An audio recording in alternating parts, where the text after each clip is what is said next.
오바댜 1장 1절에서 9절, 제가 먼저 1절 말씀 읽고요, 우리 한 절씩 교독하겠습니다. 제가 읽습니다. 오바댜의 묵시라. 주 여호와께서 에돔에 대하여 이와 같이 말씀하시니라. 우리가 여호와께로 말미암아 소식을 들었나니 곧 사자가 나라들 가운데 보내심을 받고 이르기를 너희는 일어날지어다. 우리가 일어나서 그와 싸우자 하는 것이니라.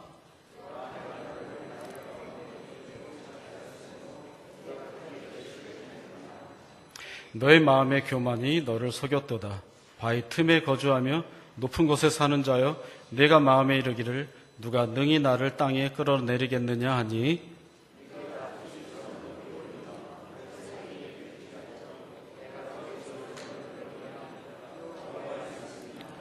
혹시 도둑이 내게 이르렀으며 강도가 밤중에 내게 이르렀을지라도 만족할 만큼 훔치면 그치지 아니하겠느냐. 혹시 포도를 따는 자가 내게 이르렀을지라도 그것을 얼마쯤 남기지 아니하였겠느냐. 내가 어찌 그리 망하였는고.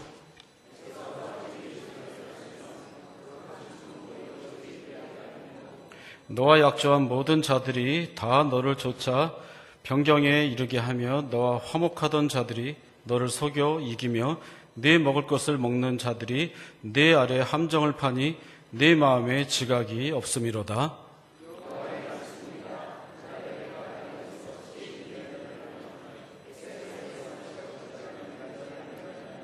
같이 읽습니다. 드마나 내 용사들이 놀랄 것이라. 이로 말미암아 에서의 산에 있는 사람은 다 죽임을 당하여 멸절되리라. 아멘. 욥기를 기대하셨던 분들이 있으면은 제가 더 신앙의 연륜과 말씀의 깊이가 깊어진 다음에 나이가 한 80은 정도 됐을 때 혹시 여러분들이 불러주시면 그때 욥기를 좀 하도록 하겠습니다. 욥기는 제가 볼 때도 좀 쉬운 것이 아니고 오늘 잘못 표기가 돼서 욥기로 나왔습니다. 만약에 제가 또 신명기를 하게 된다면 여러분들에게 부탁할 것이 아니라 여기 있는 어린 아기들한테 부탁을 해가지고 모세처럼 제가 120살까지 살고 있으면은 그때 여러분들이 불러주시면은 그때 신명기 한번 하도록 하겠습니다. 오늘은 오바댜인데요. 오바댜는 신약의 빌레몬서와 같이 한 장으로 된 책입니다. 그러니까 오늘하고 앞으로 2번 더 하면 오바댜가 끝나는데 저는 3번 하면은 오바댜 한 권을 끝내게 됩니다. 아주 참 효율적인 그런 좋은 책입니다. 오늘 제목은 버드나무 가지에 수금을 걸어놓고 라는 제목으로 함께 은혜를 나누도록 하겠습니다. 사람들은 어느 한 대상을 놓고, 어떤 사람을 놓고, 또 어떤 현상을 놓고, 또 때로는 어떤 사람의 논문을 펼쳐놓고 좀 판단을 합니다. 그런데 그 논문이라는 것이 나보다 어려우면 좀 판단을 못하죠. 근데 그 논문을 볼 때, 논문이 별거 아니고 하면은 좀 판단을 합니다. 이게 여기가 잘못됐고, 여기가 틀리고, 이것을 좀 개선해야 되고. 그런데 이제 사람을 판단할 때는 좀 다르죠. 그렇죠? 사람이 사람을 판단할 때에는 자기가 좀 더 위라고 생각할 때 판단을 합니다. 그래서 판단할 수 있는 능력이 되면은 세상에서 속칭 좀 힘이 있고 능력 있는 사람들이 판단을 합니다. 가장 잘 나타나는 것이 법정에서 판사가 판단을 하죠. 주문해가지고 징역 10년에 처하고 무기징역에 처하고 그렇게 판단합니다. 그러니까 판단하는 사람은 좀 힘이 있고 좀 능력이 있다고 판단되어지는 사람이 판단합니다. 근데 판단을 주로 많이 하면은 좋겠지만 어디 세상 사는 게 판단만 하고 살 수가 없지 않습니까? 내가 판단되어질 때는 그렇게 재미없습니다. 또 때로는 좀 기분 나쁩니다. 내가 판단할 때는 좀 편한데 판단되어질 때는 내가 힘이 없고 무기력하게 어떤 이야기를 들을 수밖에 없고 또 거기에서 처벌이 있으면은 처벌을 받아야 될 때도 때론 있습니다. 이스라엘 사람들은 하나님께서 많은 것을 보여주시고 능력도 보여주시고 하나님께서 함께 하시고 선민이었기 때문에 이방인들을 주로 많이 판단하는 경우가 굉장히 많았습니다. 그런데 이스라엘도 늘 판단할 수 있는 상황이 아니지 않습니까? 죄악이 있고 하나님 앞에 불성실하고 나라가 결국에는 망했을 때, 또 망해갈 때, 약할 때 많은 판단을 받습니다. 그리고 이스라엘도 많은 조롱거리를 받습니다. 그래서 시편에 보면은 시편 137편에 1절하고 2절 말씀이 있는데요. 우리 함께 한번 읽어보도록 하겠습니다. 시편 137편 1절 2절 같이 봅니다.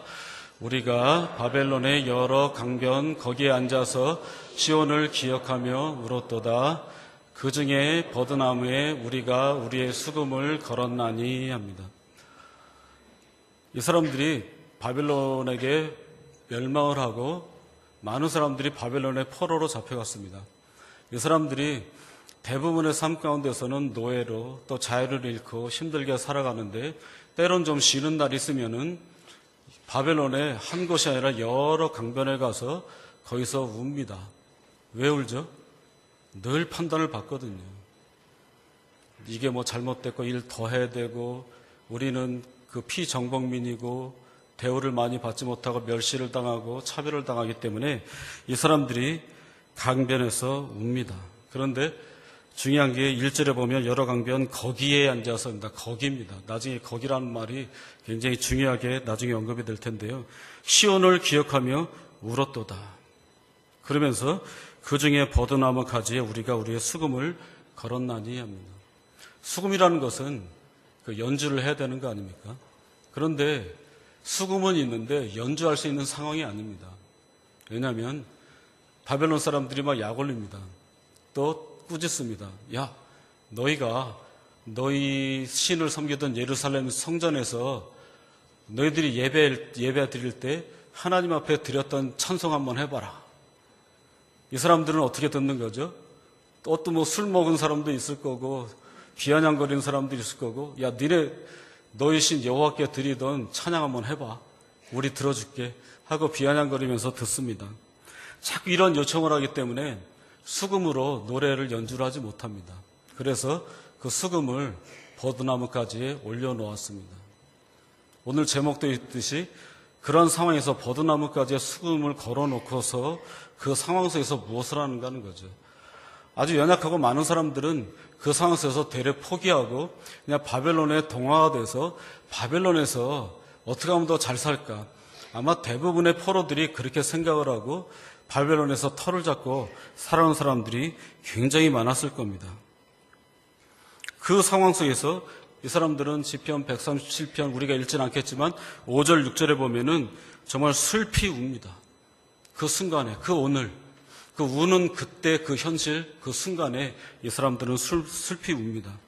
오늘에 어떻게 할 것인가. 지금 이렇게 수금이 있고 하나님을 찬양해야 되는데 수금을 연주할 수도 없고 하나님을 찬양하는 것이 오히려 저 사람들에게 욕이 되는 그 상황 속에서 그 순간에 내가 오늘 지금 이 시간에 무엇을 해야 될 것인가 하는 거죠. 그 오늘입니다. 이 사람들의 오늘에 비하면 우리의 오늘은 참 편안하지만 또 편안하게 보이지만 또 여러분들 각자의 삶 속에서 오늘을 보면은 이 사람들과 정도의 차이가 있을 뿐이지 이 오늘이 결코 하나님을 마음껏 찬양하고 하나님께 영광을 돌리고 100% 그렇게 향해 있는 편안한 삶에 있는 사람은 그렇게 많지 않습니다. 매일의 오늘의 이 상황 속에서 우리가 어떻게 해야 될 것인가 하는 거죠. 그 오늘에 대해서 이야기하는 사람들이 굉장히 많습니다. 특히 신명기 같은 경우에는 모세가 이제 120살이 되어가지고 마지막 이스라엘 사람들은 가나안 땅에 들어가야 되는데 자기 자신은 가나안 땅에 들어가지 못하고 이 가나안 땅에서 이제 이렇게 살아라 하는데 오늘 말하는 거죠. 오늘. 그래서 신명기에는 이 오늘이란 단어 히브리어에서는 요민데 그날 오늘의 이 삶이 중요하기 때문에 신명기에서는 모세가 오늘이란 말을 167번을 씁니다. 왜냐하면 지금의 오늘이 좋건 나쁘건 괴롭건 슬프건 지금의 오늘이 앞으로 내일을 좌우하거든요.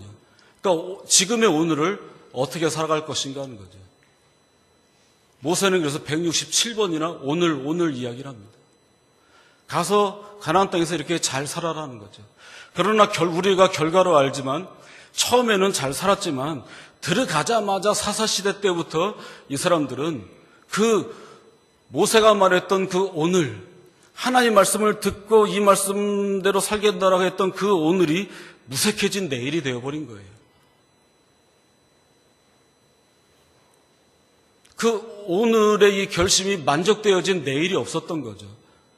그러니까 결국에는 오바댜의 이 순간에 바벨론의 포로로 잡혀간 그 이유도 그 오늘의 결단이 내일로 이어지질 않았기 때문인 거죠. 그래서 이 사람들이 생각을 합니다.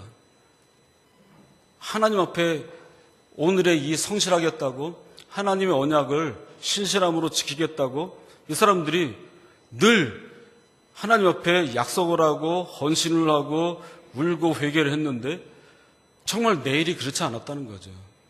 이거는 정말 시사하는 바가 굉장히 큽니다. 왜냐하면 이때 당시에 모세나 이스라엘 사람들은 오늘 우리가 바라보는 하나님보다 더 가깝게 하나님을 바라봅니다. 그냥 홍해가 그냥 쫙쫙 갈라집니다. 그냥 하늘에서 만나가 떨어집니다. 고기를 먹고 싶으면 메추라기가 막 나옵니다.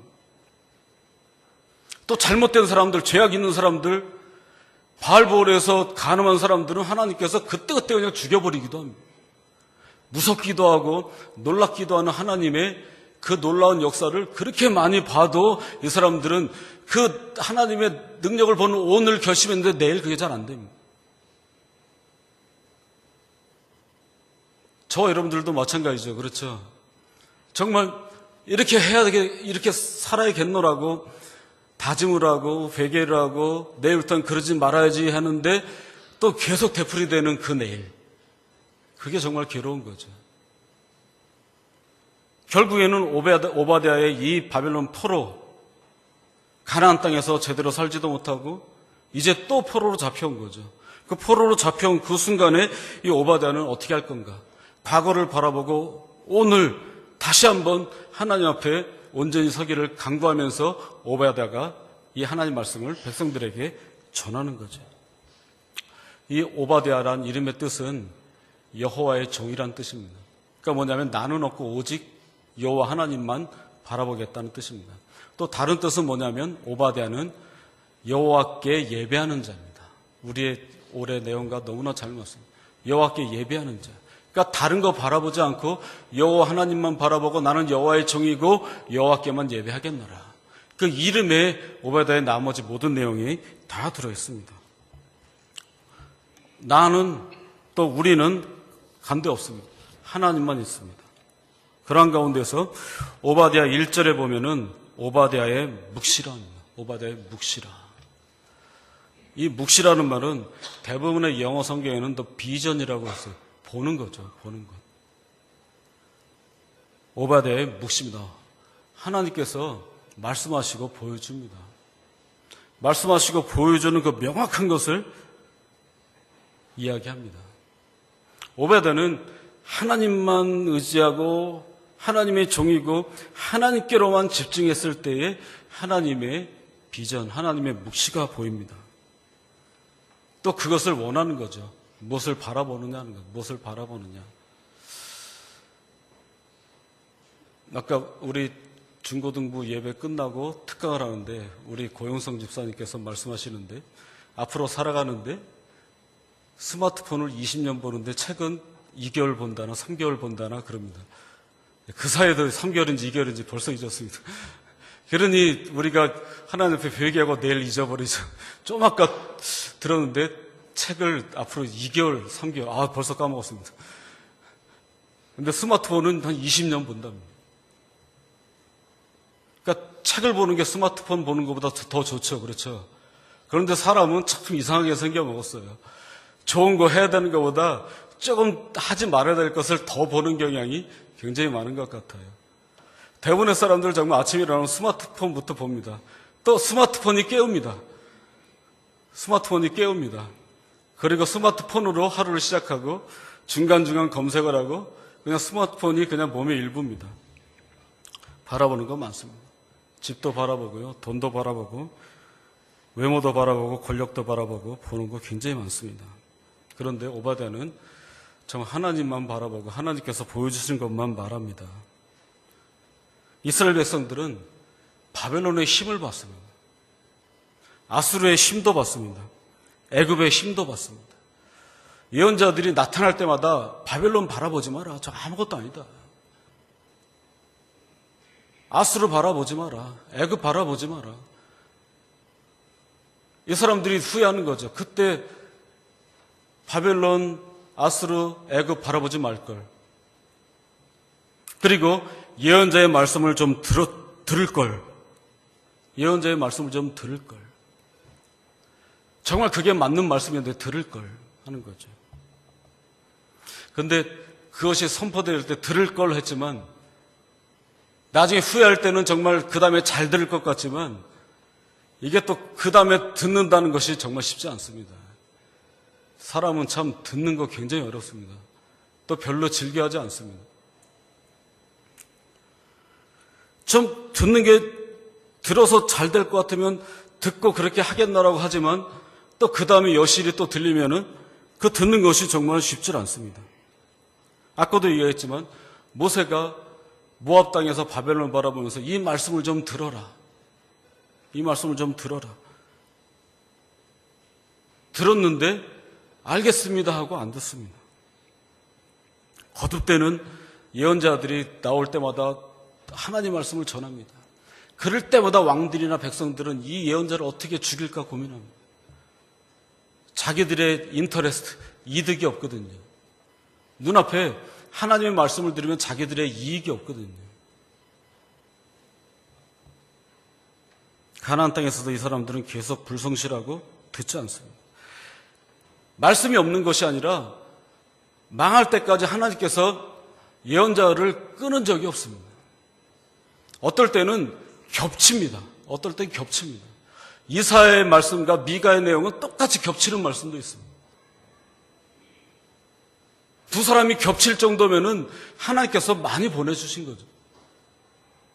그런데 홍수에 마실 물 없다고 오늘날도 TV나 기독교 TV나 이런 데서 하나님 말씀 정말 많이 나옵니다. 기독교 방송, 라디오에서도 하나님 말씀 정말 많이 나옵니다. 근데 별로 듣지 않습니다.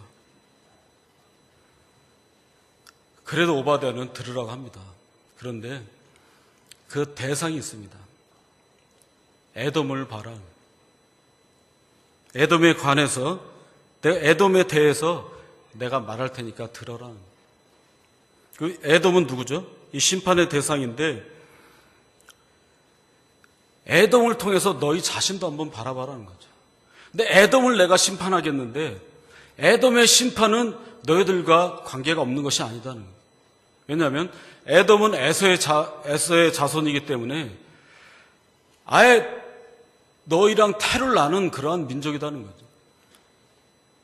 이삭과 리브가 사이에서 아이가 태어나는데 리브가의 뱃속에서부터 에돔 족속과 이스라엘 족속은 그때부터 다퉜어요.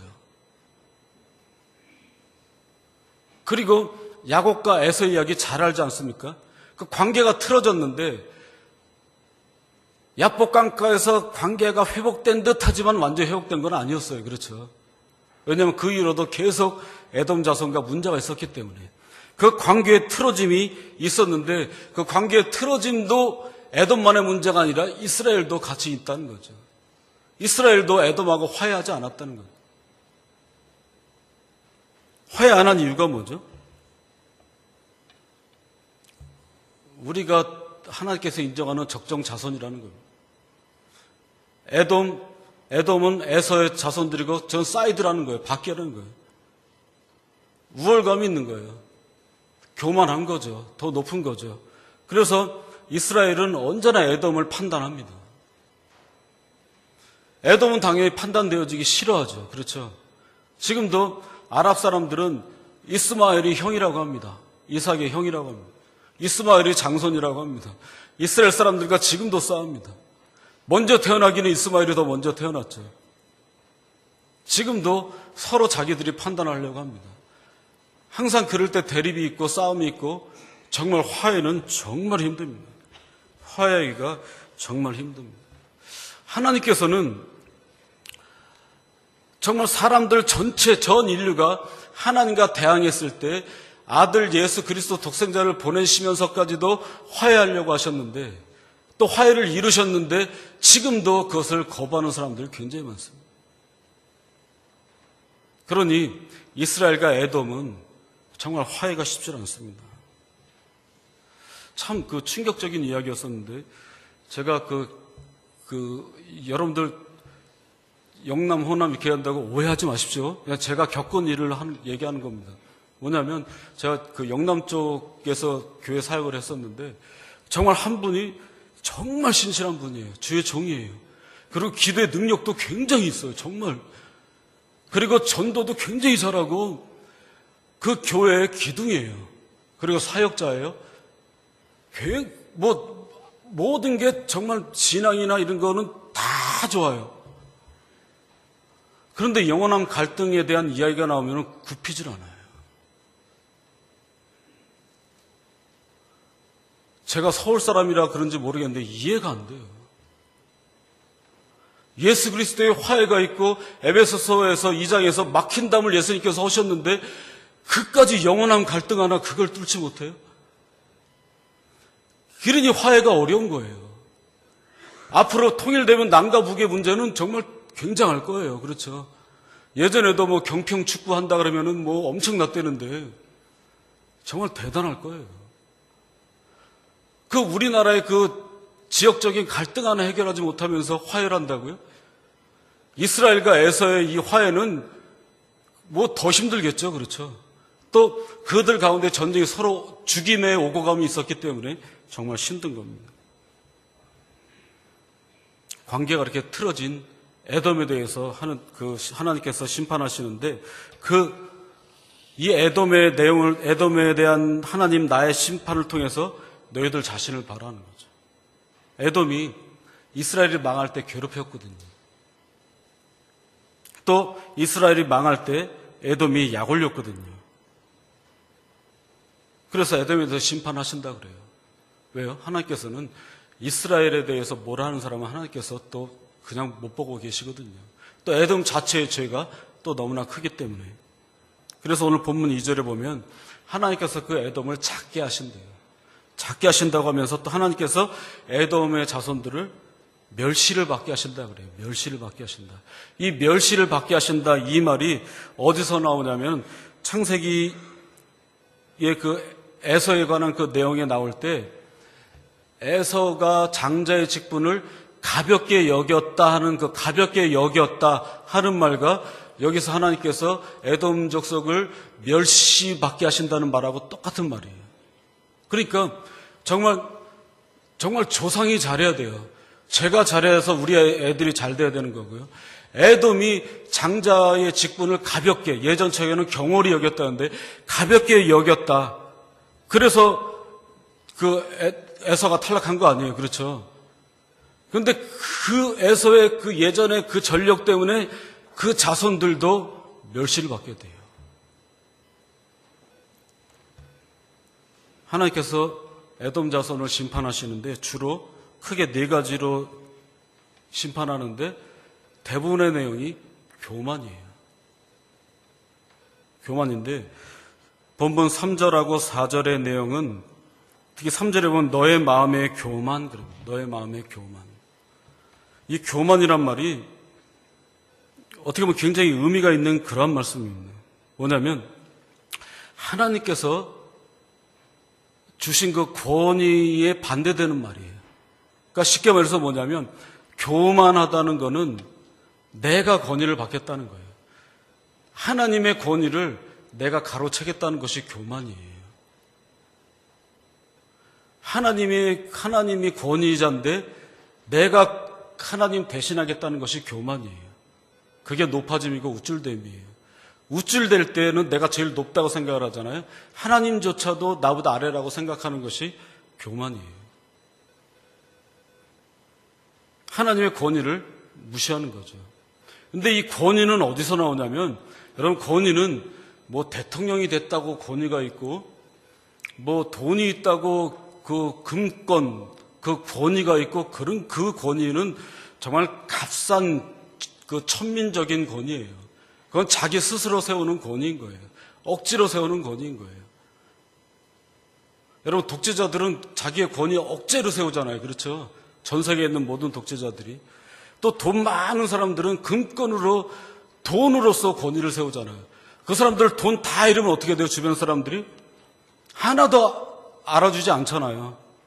돈 부자가 하루아침에 폭삭 망해가면 권위 없잖아요. 그런데 이 하나님의 권위는 어떤 일이 있어도 흔들리지 않는 권위예요. 왜냐하면 하나님 이 세상을 창조하셨기 때문에요.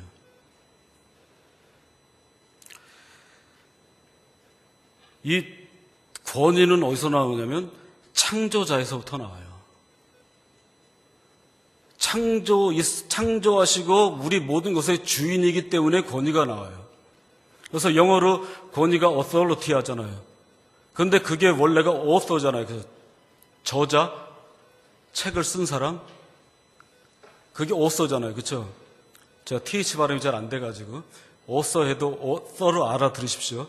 그런데 이 작가, 이 말이 작가란 말도 있지만 이 히브리서 2장 10절에 있는 말씀을 통해서 볼 때 이 author라는 말은 창조자란 뜻이에요. 아니면 창시자, 창조자. 그래가지고 히브리서 2장 10절에 보면 이런 말씀이 있어요. 구원의 창시자. 예수님 말씀하실 때 성부 하나님은 이 세상을 창조하신 분이고 예수님은 구원을 창조하신 분이에요. 그래서 구원의 창시자라는 말로 우리 성경에는 돼 있어요. 그런데 그게 author예요. 구원의 창시자. The author of the salvation 해가지고 구원의 창조자예요. 그러니까 이 권위는 성부 하나님과 성령 하나님과 성부 하나님에게만 있는 거예요. 그런데 우쭐대고 교만한 사람들은 하나님이 없는 거예요. 자기가 하나님의 자리에 있는 거예요. 그래서 영국의 그 도로시 세이어스라는 그 유명한 여자 작가가 있는데 이 사람은 작가예요. 소설가이기도 하고 시곡도 쓰고 기독교 사상가인데 자기가 글을 쓰기 때문에 소설을 쓸 때 어떤 소설을 쓸 때 저자가 그 소설의 신이잖아요. 그렇죠? 그러니까 이 사람이 그 소설을 쓰거나 할 때 글을 쓰다 보니까 하나님의 마음을 알겠는 거예요. 자기가 어떤 것을 소설의 내용을 창조하다 보니까 하나님의 마음을 이 세이어스라는 사람, 이 여자분이 아는 거예요. 그래가지고 이 사람이 그 책을 썼어요. 창조자의 정신. 창조의 마음을 아는 거예요. 그러면서 모든 권위가 하나님 앞에 있다는 거죠. 그 하나님의 권위 앞에 모든 사람들은 낮아지고 하박국에도 나왔지만 잠잠해야 되는 거예요. 그런데 에돔이 교만한 거예요. 너의 마음의 교만. 그 교만의 3절, 4절의 내용은 뭐냐면 지형적인 교만이에요. 이 에돔 사람들이 사는 그 땅은 너무나 험준해요. 보통 한 2000m 높은 곳에 있고 밑에는 협곡이에요. 그냥 웬만한 군대가 침범을 할 수가 없어요. 지금의 그 이스라엘과 요르단 가면 페추라라는 지역이 있는데 그 지역이 에돔이 살던 곳이에요. 본문에도 이런 말씀이 있어요. 높은 곳 바위 틈에 내가 거하는데 누가 거기서 나를 능히 끌어내겠느냐. 내 이 지형저 이거 누구도 못 들어온다는 거죠. 그리고 독수리처럼 높은 곳 내가 별 사이에 있는데 근데 중요한 거는 그렇지만 하나님이 끌어내 주신다. 별자리에 있는 것 같아도 높은 곳에 있는 것 같아도 너 교만해? 지형적인 거? 그거 아무것도 아니야. 하나님께서 끌어내리신다는 거죠. 별것도 아닌 교만이에요. 그냥 자기가 사는 곳이 침범하기 어렵다는 거 그거 하나에 우리는 평안하다. 이건 누구도 안 돼. 이건 하나님도 이건 우리에 못 들어와. 이런 교만인 거예요. 두 번째는 5절, 6절에 보면 물질의 교만입니다. 쉽게 말해서 돈의 교만이죠. 근데 다 수탈될 거라는 겁니다. 다 뺏길 것. 여러분, 돈은 영원하지 않잖아요. 그렇죠? 돈은 영원하지 않잖아요. 한 번 부자라고 계속 영원히 부자 아니에요. 1900년대 시작할 때 미국의 100대 기업 중에 2000년이 될 때 남아있는 게 3개인가 그거밖에 남질 않았어요. 부자 3대 못 간다 그러잖아요. 이게 돈 아무것도 아닌 거예요. 근데 다 빼앗기고 없어질 것. 그냥 잡으면은 그냥 모래처럼 그냥 다 흘러내릴 것인데 그거를 가지고 붙잡고 있어요. 예수님도 그게 답답한 거죠. 누가복음에서 여러 번 말씀하시잖아요. 너 돈 많아서 이거 어디다 저장을 할까 창고가 모자란다 고민하고 있는데 예수님께서 너 그렇게 저장할 것 없는 그 물질 많아도 내가 오늘 네 목숨을 밤에 취하면 어떻게 할 건데? 그 죽으면 아무것도 아니에요. 예수님께서 또 하나님께서는 그 물질의 교만 이거 좀 손 좀 놔라면서 하는 말이 뭐죠? 나누라는 거죠. 나누라고. 땅에 모든 것을 추수할 때에도 사방은 추수하면 안 돼요. 곡식거지 하다가 이삭이 떨어지면 주워면 안 돼요. 그건 가난한 사람들이 주워가야 되는 거예요. 그래서 룻도 살았고 그 룻 때문에 다윗도 태어났잖아요. 그거 주워 먹었잖아요. 나누라는 거죠. 나누면 정말 좋은데 나누지 않고 움켜쥐는 그 물질 다 빼앗긴다는 거죠. 다 빼앗긴다. 이 사람들도 침략받아서 다 빼앗기는 거죠. 세 번째로는 7절에 보면은 자기를 도와주던 동맹국들 아니면 또 넓게 말하면 사람들 의지하지 말라는 겁니다. 동맹국 의지하지 말라는 겁니다. 그 나라와 나라의 동맹도 절대 영원하지 않습니다. 절대 영원하지 않습니다. 지금의 이 땅에 얽혀있는 동맹도 있지만 이 동맹 어떻게 될지 모릅니다. 그 각자 큰 힘센 나라의 처지에 따라서 동맹은 그들 때문에 바뀝니다. 뭐 미국 의지하고 중국 의지하고 그거 정말 바보 같은 짓입니다. 어떻게 될지 모르는 겁니다. 사람도 마찬가지죠. 처음에 잘 될 때는 뭐든 못해요. 뭐 친한 친구랑 동업하지 말라 그러잖아요. 처음에는 어디 그래요? 잘 될 것 같죠. 그런데 사람, 동맹, 인간적인 모든 어떤 그 권력 기구들, 또 안전 기구들 아무것도 의지할 거 없습니다.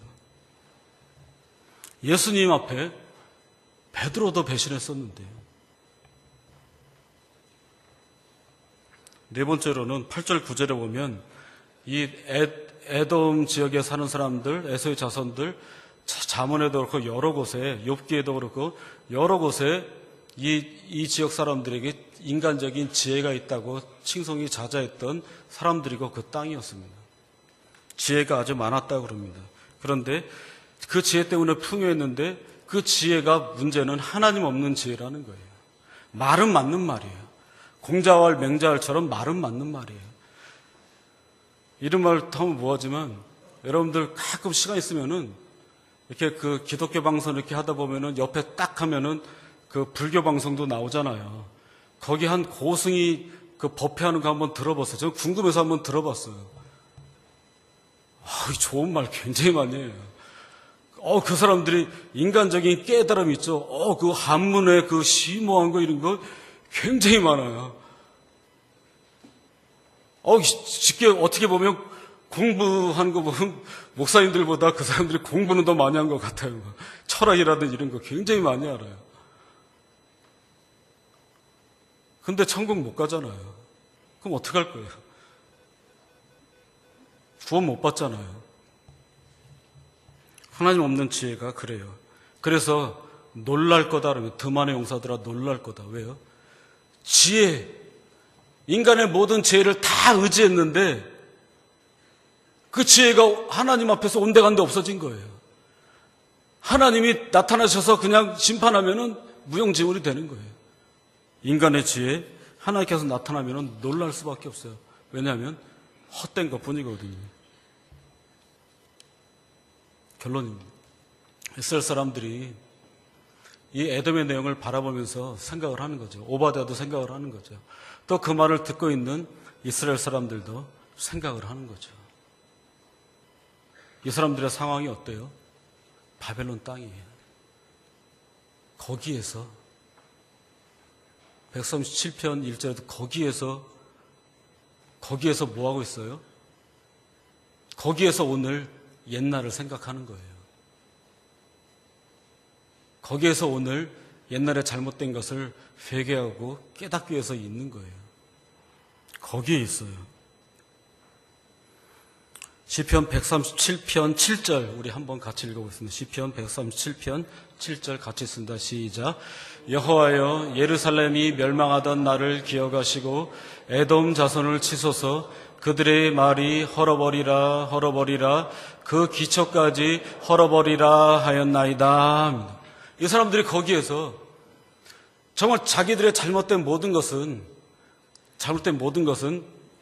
다 회개하고 하나님 좀 도와주십시오 하는 가운데에서 오바댜처럼 에돔 자손이 생각나는 거예요. 그런데 에돔 사람들한테 하는 거 아니잖아요. 하나님께 집중하는 거예요. 하나님 좀 에돔 자손 좀 하나님의 선민을 헐어버리라는 말을 3번 합니다. 3번이라는 것은 완전히 헐어버리라는 뜻이에요. 성경에서 3번 나오는 거는 완전하게 없애버리라는 뜻이에요. 좋은 의도는 완전하게 좋은 거고요. 3번 반복할 때요. 완전히 헐어버리라고, 우리 완전히 그냥 우리를 도말하려고 합니다. 하나님 앞에 집중하는 거예요. 거기에서요. 하나님 앞에 집중하는 거예요. 거기가 정말 중요해요. 예전에 그 사람들이 알고 했는지 모르겠는지 잘 모르겠는데, 지금 우리나라에서는 서비스하지 않지만 인터넷 포털 사이트 야후라고 있어요. 야후라고 있었는데, 그 야후의 야가 이사야, 예레미야 할 때 여호와고, 후도 여호와 할 때 후예요. 야후. 그런데 거기서 어떤 걸 검색을 할 때, 거기, 그게 있었어요. 어떤 지역을 찾는 거, 거기 하는 거 있었어요. 거기 찾는 거예요. 근데 그거는 주로 그 사람들이 먹을 거라든지, 살 거라든지, 그런 거, 거기 찾는 거예요. 근데 우리가 말하는 거기는 다른 거예요. 뭐 하는 거예요? 오늘 이 시간에 그곳에서 하나님 앞에 집중할 것을 말하는 거예요. 왜요? 거기에 하나님이 계시거든요. 또 거기에 하나님이 계셨거든요. 에스겔 1장 1절에 보면은 그발강가라는 곳이 나와요. 또 우리가 읽었던 시편 137편 1절에 보면은 바벨론의 여러 강변이잖아요. 여러 강변 중에 하나가 에스겔이 동일하게 서 있던 바벨론 땅의 그발강가예요. 그발강가에서 에스겔도 하나님 앞에 엄청나게 집중하는 거예요.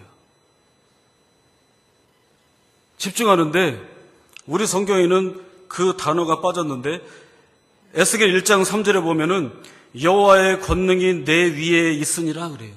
여호와의 권능이 내 위에 있으니라 하는데 우리말에는 그 말이 없는데 세번역에도 그 말이 있어요. 세번역은 어떻게 했냐면 거기에 주의 권능이 나를 사로잡았다. 거기에. 거기가 굉장히 중요해요. 모든 영어 성경의 모든 번역본들도 다 거기라는 말이 있어요. 제가 보는 ESV라는 영어 성경에도 The hand of the Lord, 하나님의 손이 was upon him, 그 위, upon him there. 거기라는 것을 꼭 이해합니다. 거기. 그 사람들이 오늘의 이 시간에 하나님을 생각하고 잘못된 거 깨닫고 새롭게 되려고 하는 거기. 사람마다 다 다르기 때문에 거기예요. 거기를 이야기를 해요. 거기에서 하나님의 권능이 내 위에 있었다. 있었다. 그러한 가운데서 1장에서 나머지 48장 될 때까지 바벨론에서 하나님께서 많은 것들을 보여주면서 그때 에스겔이 인정하는 거죠. 하나님의 성전을 바라보고 정말 하나님과 더불어 미래가 있습니다 하는 맨 마지막 에스겔 48장 35절에 보면 끝에 여호와 삼마라 하더랍니다. 여호와 삼마라는 것이 The Lord is there. 여호와께서 거기에 계신다는 거기. 여러분들의 거기. 여러분들의 있는 거기가 굉장히 중요해요. 제가 있는 거기. 우리는 공통적으로 어디죠? 이 하나님의 부평동부의 이 성전, 이 거기에서 이제는 수금을 걸어놨었는데 수금은 어떻게 돼요? 켜야죠. 키지 못했는데. 지금도 키지 못하는 분들이 있나요? 수금은 걸어놓으면은 그냥 장식품에 지나질 않아요. 여러분들 부자들 보면 집에 없는 게 없죠. 그렇죠?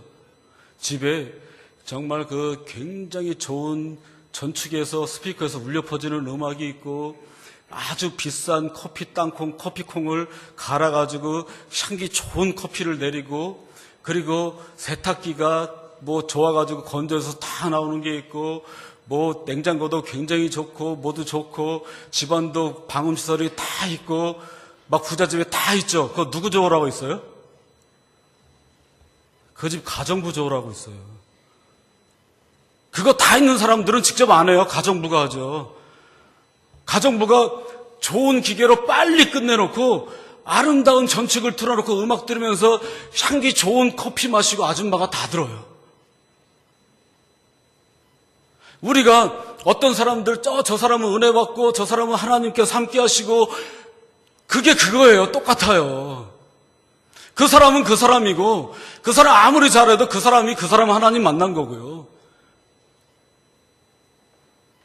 우리 뭐 어떤 사람들 그 간증 듣고 야 정말 부럽다 그러면은 좋은 기계 가정부가 향유하는 거랑 똑같아요.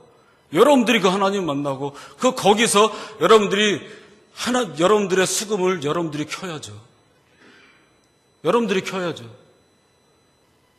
목사의 기도로 힘을 얻고 다른 사람의 기도로 힘을 얻는 것도 중요하지만 여러분들의 기도로 여러분들의 찬양으로 여러분들의 예배로 일어서야죠.